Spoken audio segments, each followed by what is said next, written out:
That reminded me of a movie. I don't know if you have seen it, by Gaspar Noé. That's Irreversible. Oh, someone just told me about it. I've seen reviews of it. Yeah. It's about a woman who's been raped or something like that. The thing is, this story is told in reverse. They tell you the things that happen afterwards, and then they return in time. Yeah. So we always see brutal acts without any explanation. Right. And we are shown, and it's a story to make you, get very hard emotions. And it's very difficult to see.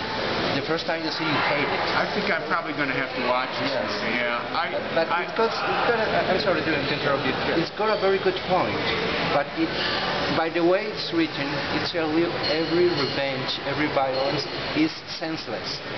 If it was edited in the right way, we would agree with the person that's making a very brutal act of violence because he's revenging a very brutal one. Right. Well, I think that sounds like it would be something I would be interested in. The problem that I object to in Orson Scott Card is this idea of revenge without guilt. Okay, revenge that is innocent revenge. Okay, that doesn't work for me. Okay, how can you have revenge and be innocent? You can have one or the other. You can't have both. But he has both. Ender is able to have revenge and also be always innocent. I don't believe that. So I should look at this movie. There's a movie, this very disturbing movie that I saw by an Austrian filmmaker named Michael Haneke. You know him? It's a movie called Funny Games. Funny Games. No, I have to look that up. Yeah, well, actually, he made two versions. One is in Austria, and then the other was in the United States. It's the only movie he ever made in the United States. It's the same movie. He made it exactly the same movie, only he did it in English.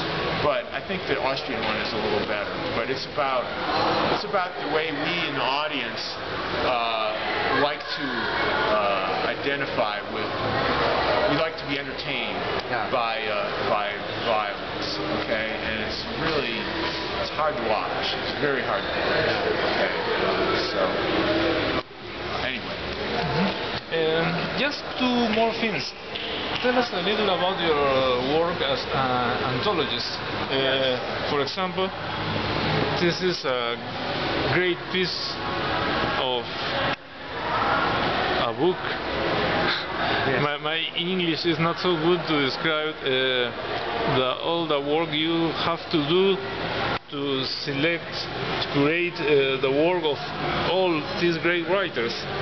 So please, how difficult is to do a thing like that? It can be a lot of work, and I've been doing these books with James Petrocelli, my very good friend and long-time collaborator, and we decided to do a series of books. We didn't really think we were going to do so many, but it seems to work out that way. The publisher likes the books, and they keep coming back to us and saying, how about doing another one? But our idea is we would put together books that are about everyone is a different subject, and we would try to pick stories that were related to that subject, and the book would have a kind of argument or a thesis where we would be trying to make an argument about some kind of writing, and we'd write an essay and we'd write notes, and so we'd look around, we'd ask people for opinions, and we'd find stories. So we did the book of Slipstream Stories, Feeling Very Strange, and then Rewired, post-cyberpunk, and then we did a book called The Secret History of Science Fiction, and now we have a new one we just finished called Kafkaesque, which is about stories that are inspired by Franz Kafka. And as we do these books, we learn about what we're going to do, what the subject is a little bit as we do it. We learn about it, and as we go and read more stories, we see different ideas. And so then we have to decide on which stories, and then we have to go get the rights, which can be very complicated. We have to go and contact the authors, or if the author is dead, we have to find out who has the reprint rights, and then we have to contact them, and we have to argue. We don't have a lot of money. We have to persuade them to let us reprint the story for a small amount.